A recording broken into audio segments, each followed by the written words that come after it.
अस्सलाम वालेकुम, welcome to my YouTube channel. आज का जो हमारा लेक्चर है वो लेक्चर नंबर 3 है और इससे पहले हमने टोटल 2 लेक्चर्स किए हैं। फर्स्ट लेक्चर में सिंपल प्रोग्राम स्ट्रक्चर एक कैसा होता है वो हमने पेपर के ऊपर देखा था। उसके बाद सेकंड लेक्चर भी हमने पेपर के ऊपर ही किया था, जिसमें हमने डाटा टाइप्स पढ़ी, डाटा क्या चीज़ है और डाटा टाइप्स को उसके साथ लिंक किया।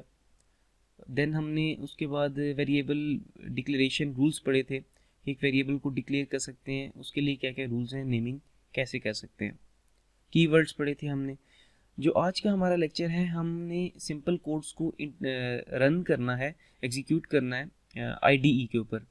आईडीई क्या होती है? जिस इंटीग्रेटेड डेवलपमेंट इन्वायरमेंट होता है जिसके ऊपर आप अपने कोड को एग्जीक्यूट करते हैं। तो जो डेवलपमेंट इन्वायरमेंट हम यूज़ करेंगे वो है डेव सी प्लस प्लस। तो सबसे पहले मैं आपको ये बता देता हूँ कि डेव सी प्लस प्लस को इंस्टॉल कैसे करना है, डाउनलोड करके इंस्टॉल कैसे करना है। तो चलिए स्टार्ट करते हैं। सबसे पहले आपने जाके टाइप करना है Dev C plus plus download. तो ये जो फर्स्ट लिंक आपके पास आ रहा होगा, आपने इसको क्लिक कर लेना है। सिंपली यहाँ से डाउनलोड का बटन प्रेस करेंगे और आपका डेव सी प्लस प्लस यहाँ से डाउनलोड हो जाएगा। 48 MB का ये सेटअप है। ये सेटअप आपका डाउनलोड करने के बाद आपने इसको रन करना है, क्योंकि मैंने पहले से इसको डाउनलोड किया हुआ है सेटअप को। तो मैं यहाँ से आपको बता देता हूँ सेटअप को आपने रन किस तरीके से करना है।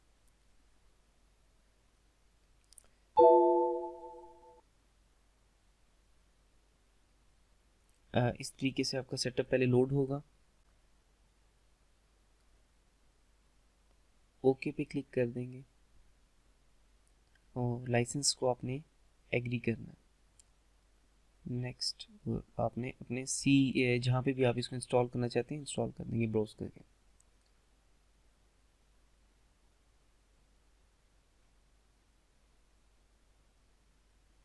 बहुत ज़्यादा टाइम नहीं लेगा, हार्डली 3 to 4 मिनट्स।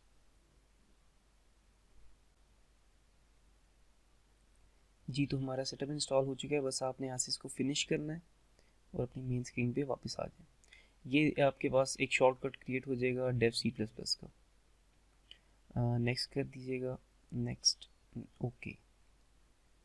जी, तो ये आपका डेव सी प्लस प्लस का सॉफ्टवेयर है जिसके ऊपर हम कोडिंग करेंगे। अब कोडिंग आपने कहाँ पे करनी है? फाइल में जाएंगे और न्यू फाइल, सोर्स फाइल में जाके यहाँ से हमने स्टार्ट करना है।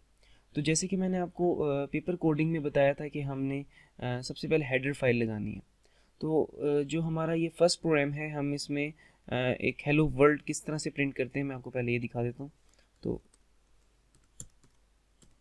Hash include iostream, input output के लिए मैंने आपको पहले भी बताया था। उसके बाद एक चीज़ एक और यहाँ पे यूज़ करनी है आईओस्ट्रीम की वजह से, यूजिंग नेम स्पेस std। उसके बाद मैंने आपको बताया था कि एक मेन की बॉडी आती है, तो मेन फंक्शन आता है।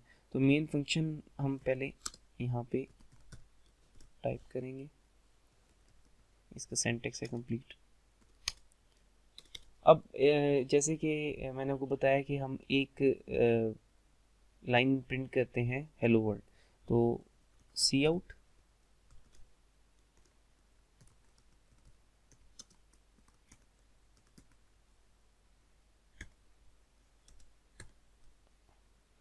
अच्छा, अब जो आप कोड लिख लेंगे उसको एग्जीक्यूट कैसे करना है? तो सबसे पहले पहले तो हम इसको सेव कर लेते हैं। तो फाइल में जाके सेव एज, अब जहाँ पे भी आपने सेव करना है आप यहाँ से अपनी फाइल सेलेक्ट करके सेव कर सकते हैं। मैं यहीं पे डायरेक्टली सेव कर लेता हूँ।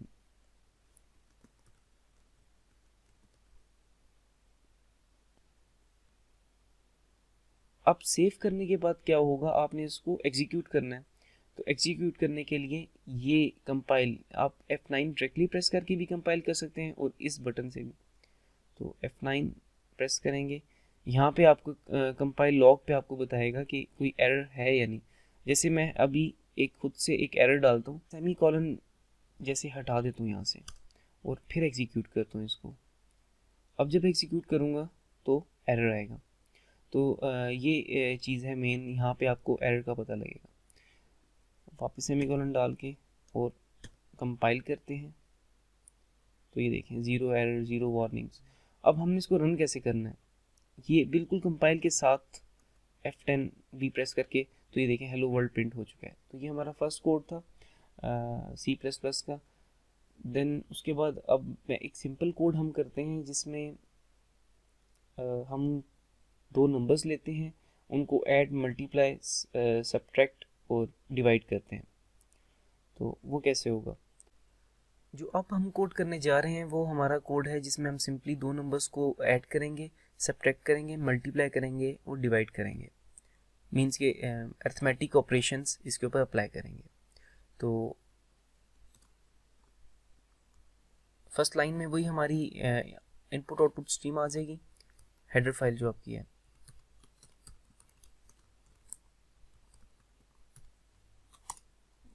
फिर यूजिंग नेम स्पेस std, फिर आपका मेन फंक्शन, जिसका सिंटैक्स है। मेन फंक्शन के अंदर आपको वेरिएबल्स जो चाहिए होंगे वो जिन दो नंबर्स को आपने ऐड करवाना है, मैं उनको a, b। आपको याद होगा जो लास्ट लेक्चर हमने पढ़ा था वो उसमें हमने मल्टीपल वेरिएबल डिक्लेरेशन की थी। जो लोग इस वीडियो पे न्यू हैं वो मैं रिकमेंड करूँगा ज़रूर मेरा लास्ट लेक्चर देख लें। मैंने फ्लोट में ली है, डाटा टाइप्स भी लास्ट लेक्चर में हम पढ़ चुके हैं। डाटा टाइप मैंने आपको बताया था कि ये डेसिमल वैल्यूज़ होती हैं, फ्लोट इंटीजर होती हैं जो विदाउट डेसिमल वैल्यूज़ होती हैं। अब इनके ऊपर हमने जो फंक्शंस अप्लाई करने हैं उसका रिजल्ट हमने ऑब्वियसली कहीं पे स्टोर करवाना है। तो उसके लिए जो हम यूज़ करेंगे वो वेरिएबल्स ले लेते हैं, वो भी मैं फ्लोट में ही ले लेता हूँ। Sum, multiply, subtract and divide. Names आप कुछ भी रख सकते हैं। नेमिंग जो रूल्स थे वो भी हमने, वेरिएबल नेमिंग रूल्स भी हमने लास्ट लेक्चर में देख लिए थे। अब हम सबसे पहले क्या करते हैं, जब भी आपने इसको ऐड करवाना है, अब मैं क्या करता हूँ, यूज़र से वो वैल्यू लेता हूँ। तो यूज़र से वैल्यू लेने के लिए सबसे पहले हमें उसको कोई मैसेज देना पड़ेगा कि आप वैल्यू एंटर करें। तो वो मैसेज हम कैसे देंगे, सी आउट एंटर फर्स्ट वैल्यू या एंटर फर्स्ट नंबर, जो कुछ आप उसको मैसेज प्रिंट करवाना चाहते हैं। यहाँ पे एक नई चीज़ मैं ऐड करता चलूँ, ENDL, and line. And line क्या करता है, ये जो फर्स्ट एंटर फर्स्ट वैल्यू के बाद जब मैं वैल्यू एंटर करूँगा वो तो वो नेक्स्ट लाइन पे लेगा। ये लाइन ब्रेकर होता है किस्म का। तो ये आपको जब कोड एग्जीक्यूट करेंगे तो आपको एग्जैक्टली सही पता लग जाएगा क्या चीज़ है। वैल्यू जो है वो मैं ए में ले लेता हूँ फर्स्ट, ए वेरिएबल मैंने क्योंकि यहाँ पे डिक्लेयर किया हुआ है, वही वेरिएबल मैं यूज़ कर रहा हूँ। अब सेकेंड वैल्यू भी लेनी है, तो सेकेंड वैल्यू के लिए सी आउट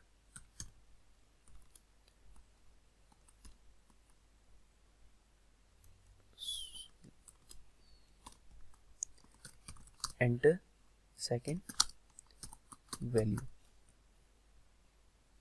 यहाँ पे मैं एंड लाइन का यूज़ नहीं कर रहा था कि आपको एग्जैक्टली पता लग जाए कि हो क्या रहा है। सी इन और बी में मैं, बी वेरिएबल में मैं सेकेंड वैल्यू ले लेता हूँ। अब मैं सबसे पहले क्या करता हूँ, इसको सम करवाता हूँ, इन दोनों वैल्यूज़ को ऐड करवाता हूँ। तो आपने वो जो वैल्यू ऐड करवानी है उसका रिजल्ट किसी एक वेरिएबल में स्टोर करवाना है जो कि आपने डिक्लेयर्ड है, ऑलरेडी आपने कर दिया हुआ है ऊपर। तो sum is equal to A plus B.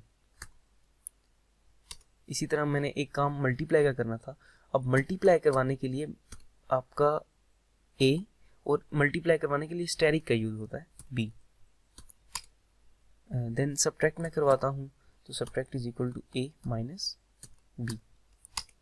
और लास्ट में मैंने डिवाइड करवाना था तो डिवीजन में आप क्या करेंगे, a स्लैश बी। अब आपके चारों रिजल्ट्स इन वेरिएबल्स में स्टोर हो चुके हैं, लेकिन वो रिजल्ट तब तक किसी काम के नहीं है जब तक आप उनको आउटपुट नहीं करवाते, मीन्स के प्रिंट नहीं करवाते। तो प्रिंट करवाने के लिए मैं क्या करूँगा, सी आउट और यहाँ पे मैं पहले मैसेज दे देता हूँ सम इक्वल्स, और फिर मैं उस वेरिएबल को जब यहाँ पे लिखूंगा तो जो उस वेरिएबल के अंदर वैल्यू स्टोर हुई हुई होगी वो एज एन आउटपुट हमें शो हो जाएगी। और यहाँ पे मैं आगे लाइन को एंड कर देता हूँ ताकि फिर नेक्स्ट लाइन पे चला जाए। अब क्योंकि मैंने 4 वैल्यूज को सी आउट करवाना है तो मैं एक दफ़ा इसको कॉपी पेस्ट कर लेता हूँ। अब नेक्स्ट मेरा मल्टीप्लाई है अगर तो